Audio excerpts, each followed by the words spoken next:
Yeah. May mga pangyayari talaga sa buhay natin na hindi natin to inaasahan. Yung magiging pangalawa ka sa puso ng iba ay talagang kakaiyak yan. Di mo na maramdaman na tunay ka ba na minahal. Pero ba't ganon, kahit na anong gawin niya pagpapalit sa iyo, agad ka pa rin sumugal. Mamahalin pa rin kita ng buo kahit ganito nagawa mo sa akin.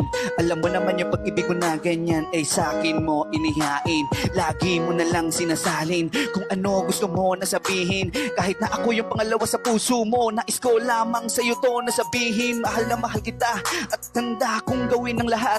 Kahit na alam ko ang mangyayari sa atin ay hindi masarap, pero kahit noon pa man, bibigay ko pa rin sa'yo ang natatangi ko dito na toon. Kasi minahal kita at hindi ko naman alam na pangalawang mo pa nga ako noon. Pero kahit na ganon, tatanggapin ko pa rin ang dala mong husay. Ikaw ang binibini, nagmamahal sa akin ng tunay.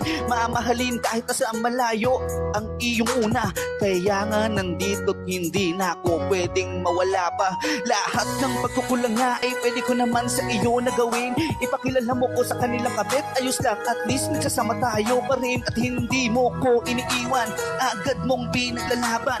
Ano ba naman ang mga sasabihin ng iba kung tayong dalawa dito ay nagmamahalan? Kahit na anong mangyari ay hindi kita papalitan. Kahit pa yung tunay mong asawa pwede kang lapitan. Babalikan at babalikan pa rin kita kahit ano ang mangyari. Kasi nga lang ito lang lagi ang tangi ko na masasabi. Naging masaya ka ba? Pero naging mas masaya din ako sa iyo. Salamat sa pagmamahal na inalay mo sa akin. Kaya nga ngayon hindi ko nagawa na malito.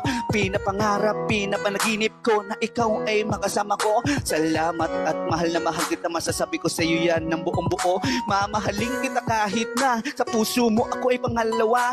Kahit pa 5 kami, ang mahalaga ay mahal din kita. Nais kong sabihin sa iyo na